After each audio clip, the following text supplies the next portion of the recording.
Hi everyone, this is Sherrie Clark, and welcome to Courage to be Seen. This show's for anyone who longs to take charge of their life, to create more success, accomplish their dreams, and to live in inspiring ways to be powerfully visible and visibly powerful. I will be sharing stories with you from my own career and experiences, from leading engineering teams for the last 20 years, and also from interactions I have been blessed to have with people I've met from around the world. I want to give you the tools, techniques, strategies, and inspiration so you can be the best you. You can achieve the success you desire, personally and professionally. Being authentic, confident, and empowered are the keys to success and the life that you want. You can have the courage to be seen.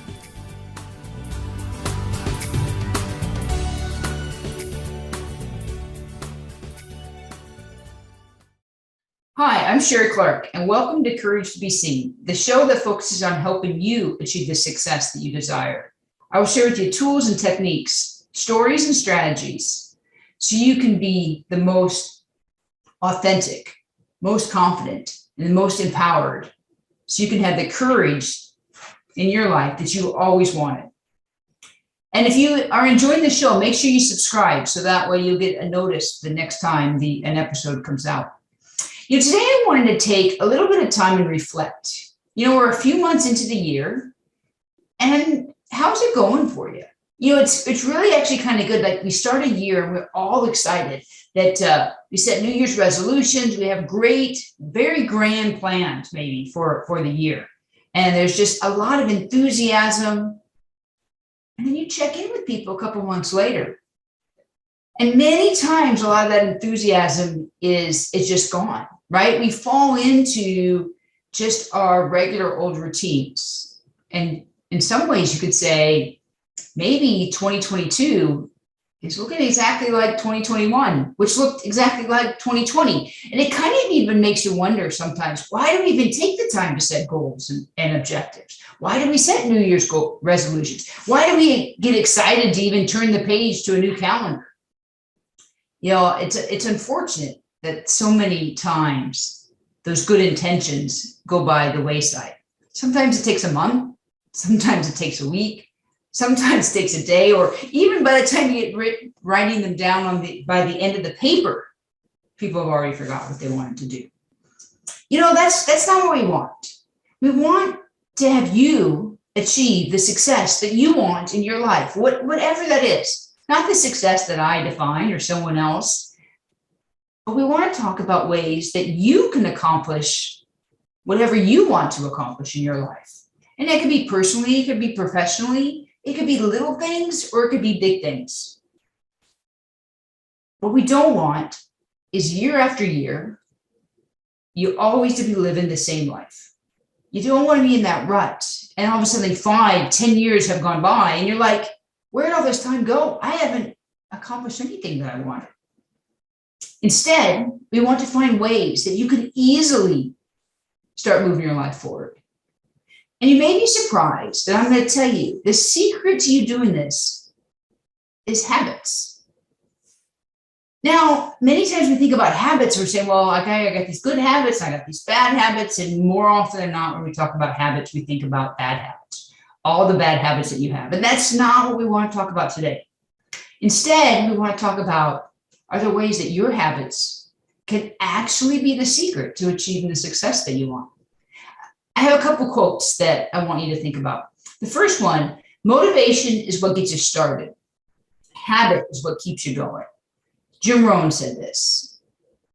Because it's easy to get motivated at the beginning, but motivation's only going to take you so far. There is a point where motivation just doesn't really seem to do anything for you. It's just going to it is going to fade. The best motivation at some point, without another jolt, it's going to fade. A second one from Jack Canfield, your habits will determine your future. We are creatures of habits. And like I said, too often we think about habits and we just say that good habits, bad habits, and focus on those bad habits. But if we can use that power of habit for good, you can transform your life. You can move your life in the direction that you want. So why do we have habits? it's actually kind of funny. Like, people are naturally wired to have habits. We actually should be thankful that we have habits. If we didn't have habits, our lives would be so hard to live. Because what is a habit?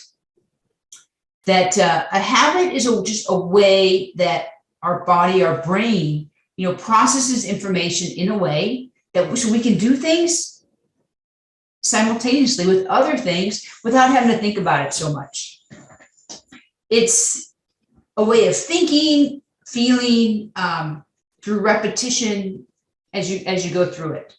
So as we normally think of them as negative, they're actually quite useful. Think about when you were first learning to drive a car, right? There's like so much to do. I have to pay attention to the mirrors. I have to make sure no one's behind me. I'm looking out on this side. I'm looking out on this side. I have to look at the speedometer. Like, there's all these things that you're doing, and it takes a lot of mental work just to keep it all in juggling, right? But then, as you're trying to maybe eat, have a conversation with somebody, it is really taxing.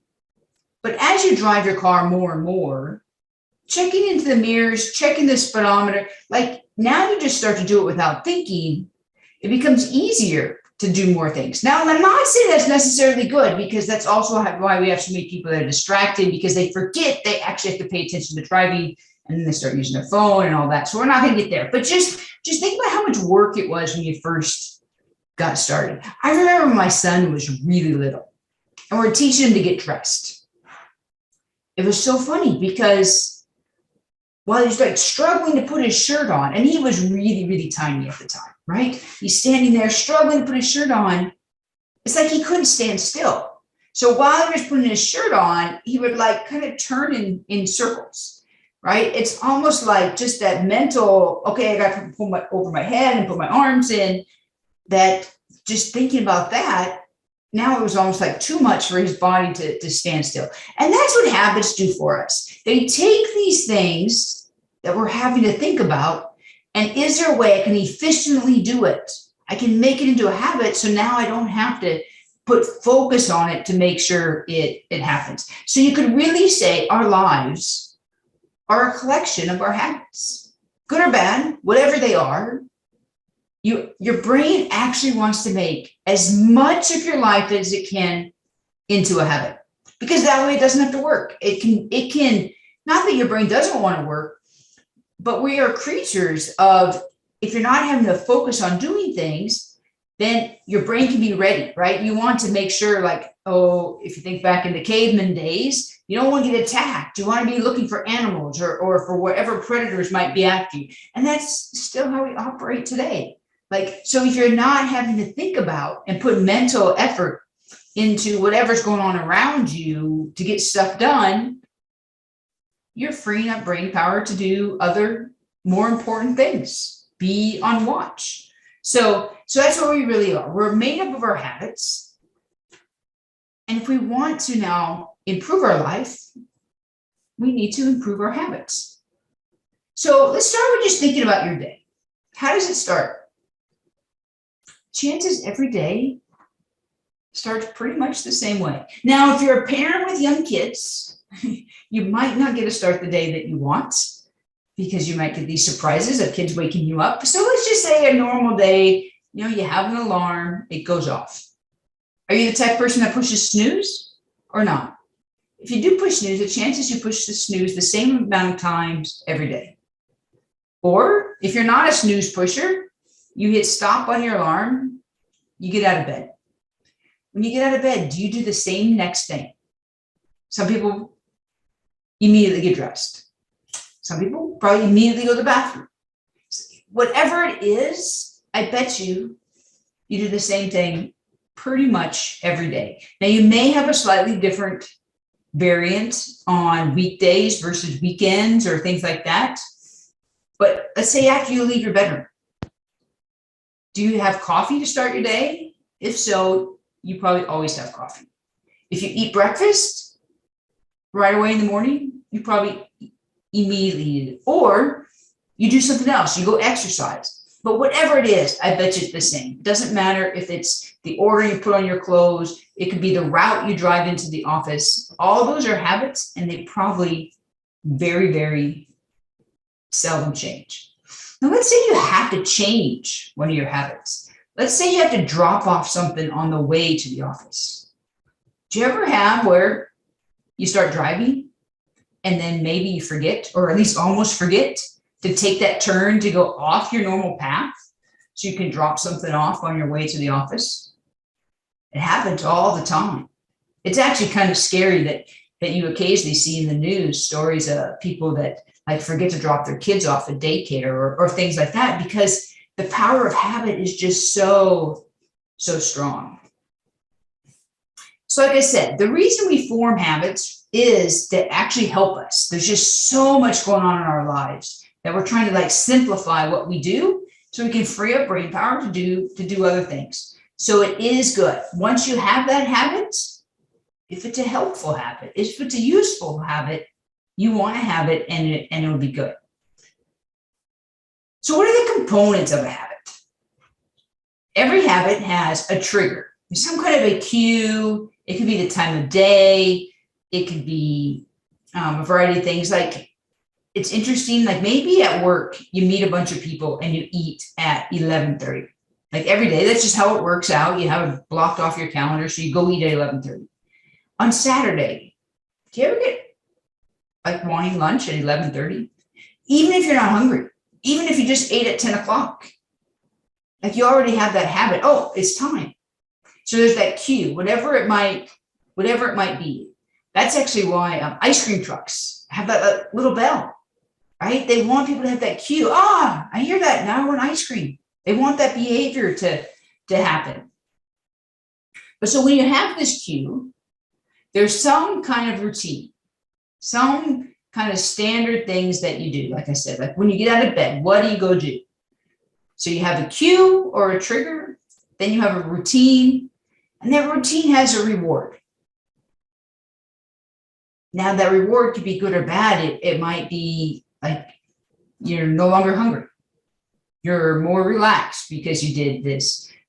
It could be that you have a craving and now you satisfied it. It could be an aversion, that you see something, so you take a different route, like you're averting something. Whatever that reward, it can be good. When my son learned to drive, it was interesting because he pointed something out to me that I had never paid attention to. Because, I grew up quite a while ago, and I have to admit, when I was little, we did not wear our seatbelts. It was not very popular. Like it just wasn't the thing back then, right? As we got older and seatbelts became mandatory, etc. Now you wouldn't imagine driving your car without a seatbelt. But I have to admit, when I was young and I was learning to drive, we didn't wear seatbelts. So my son pointed out to me, because he asked me, he goes, "Mom, why do you and Dad start the car and then put your seatbelt on?" My son doesn't do that. My son sits in the car, he puts his seatbelt on, and then he starts it. Every time. Never changes. That's his habit. Puts his seatbelt on, starts his car. When he was little, before he even started the car and just pretended to drive, he would still put the seatbelt on. You'd catch him and sitting in the car with the seatbelt on, pretending to drive. Both my sons actually did that. My husband and I, we start the car and then we put our seatbelt on. Like, we'd never think to drive without it. But our habit was different because we learned to drive, unfortunately, without seatbelts. So I just think about that. Like, it's so funny. The trigger is you're going to go for a drive. Does it really matter if you start the car and put your seatbelt on? Or if you put your seatbelt on and start the car? I don't know. But once that habit is formed, it is hard to change. So if our natural ability is to create habits to make our life easier, let's see if we can use them to our advantage. I want you to think about whatever goals that you might have had at the beginning of the year. I always say that you should have a variety of goals. You should have a goal around what you want to accomplish at work. You should have something around finance. You should have something around health. You should have some kind of a personal goal, and something around friends, family, connections, something around that, right? You should have a variety of goals that you want to have. What were yours this year? If you didn't set any, this could be a time for you to reflect. Maybe you didn't set them because you said that they never work. You never actually can accomplish anything. Maybe in here, after thinking about habits, if we were setting some goals and thinking about them, and can you use the power of habit to help your goals? So pick one of those New Year's resolutions or one of those goals that you set for the year. And let's see if we can think about your habits. And is there a way that you can make that goal actually stick? But I will say, just pick one thing. You might have had a list. I told you should really have kind of 5 goals. Let's not pick everything right now. Let's just pick one. Let's get it going. Let's get it started. And then if you want to add some more, because if you overwhelm this, you're not going to create all new habits. Really, if you want to create habits, you should start with one. And then when that becomes really an updated habit, then you can add more. So once you figure out what you want to do and you're clear about that, you want to build a routine around it. So let's say if you wanted to exercise, you want to pick a time of day. You don't want to just say, I'm going to fit in exercise whenever I can. Like, you pick. Maybe I'm going to exercise Monday, Wednesday, and Friday at 6 o'clock in the morning. Or maybe it's Tuesday and Thursdays and Saturdays. I mean, like, set out whatever that routine is. Is it after work? Is it before work? Is it something at lunch? Maybe your routine is, you want to eat healthier. So can you have a routine around meal planning or meal prep? If it is around, reducing your spending or saving more, can you build a routine around reviewing how you're doing? So you want to figure out what that is. You want to build a routine, and you need to have some kind of a reward. If you're going to have a healthy habit, there has to be a reason for it. There has to be some kind of a benefit. So think about what kind of rewards that you could have for this. And then you're going to review and repeat. That's really as simple as it is. Now, you're saying, if it's that simple, I probably would have already done it. So I'm going to go over some ways that you could increase the chance of success and make this actually into habits. The first thing is start small. Too often we bite off too much, and then as soon as you are having trouble getting started, it just kind of all goes by the wayside. So we don't want that. So pick something that's small. Ideally, it's something that you can do every day. Sometimes, like I said, maybe if you work out, you won't want to work out 3 to 4 times a week, and that's okay. So I'm not saying it has to be a daily thing, but if you really want to create a habit, you're better off creating something that you can do every day. The next thing is you have to at least play along with me for a little while on this. If you normally say, I don't create New Year's resolutions, I don't want to have any goals because I never actually accomplish them. Let's at least pretend for a little while this is going to work. You have to have that positive outcome. You have to have that positive outlook on life. You have to say, all right, I think that this actually might work. I've learned at work that you have to be optimistic. You have to give things a chance. Even stuff that failed in the past. Maybe the timing was not right. Maybe you just didn't have the right process, but it's worth trying again. So at least give me those things as we try to maximize our success. So the next thing I want you to do is identify a habit that you already have and see if we can modify it to be something that is now supportive of your new goal. So let's say you want to be healthier. Well, what's a habit that you currently have? Do you have a stressful day at work and do you come home and drink a glass of wine? Which there's nothing wrong with. But if you're trying to be healthier, that's not in line with your goals. Could you replace that wine with sparkling water? I get some of those little flavor things. And it's a nice little treat.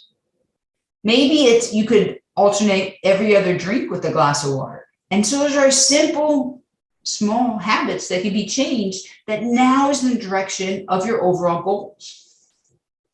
That maybe you, at a certain time of day, you want to you get a snack, and every day you kind of want that snack.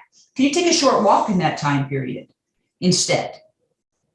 So identify some habit you have and see if we can change it to be more in alignment with whatever your goals are.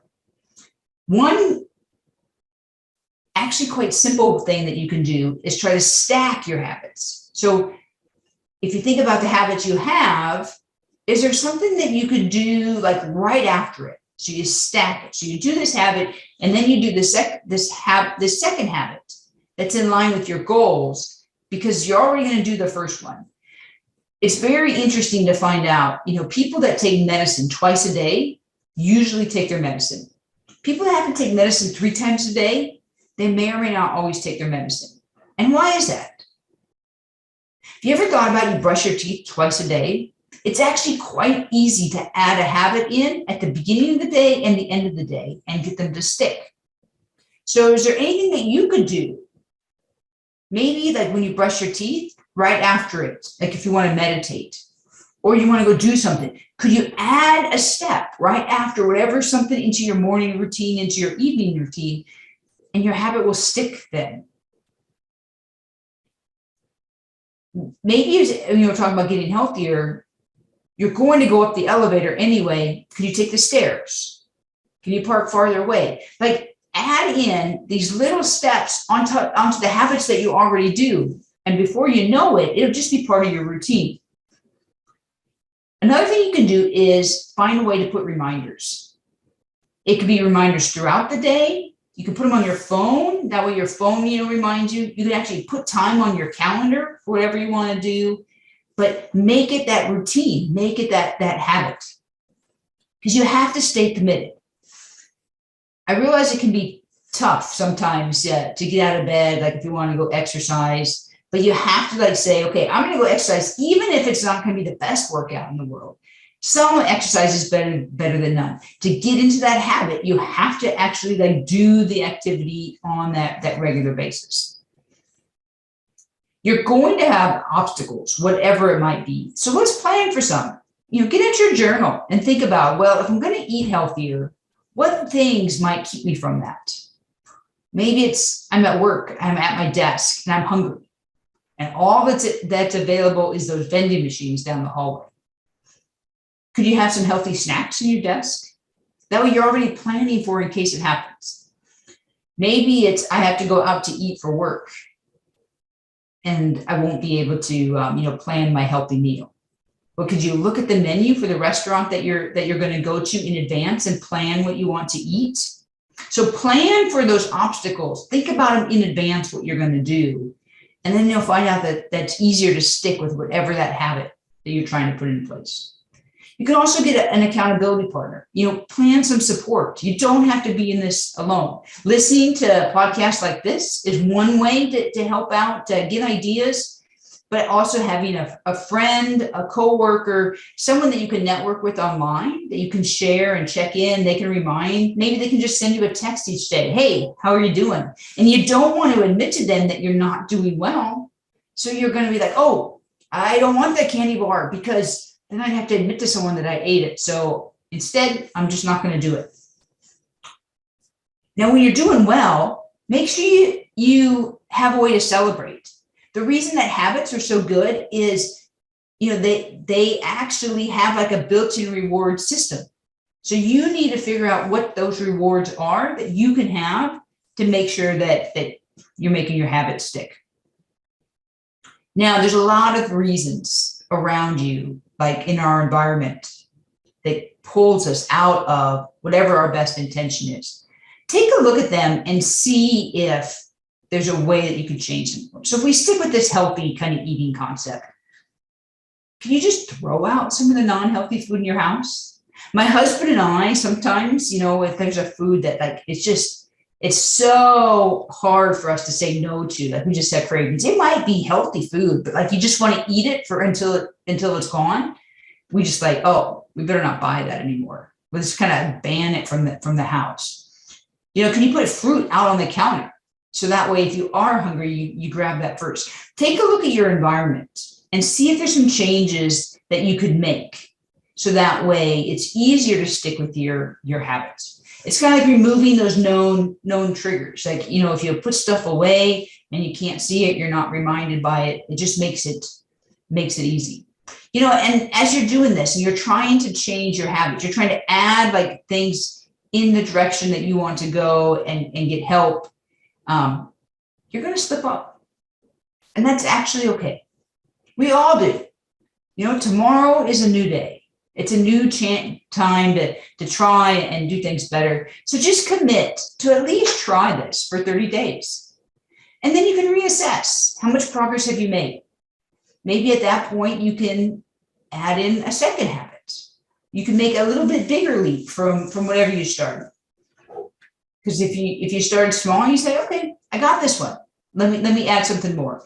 But if you do something for 30 days, your chance of long-term success is higher. Now, you aren't necessarily going to be able to change all your habits in 30 days. Some habits, especially if they're really tough ones, man, some of them can take months.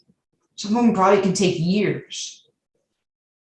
And a lot of times they say, habits, they can't just be ended. Like you almost have to be replaced. So think about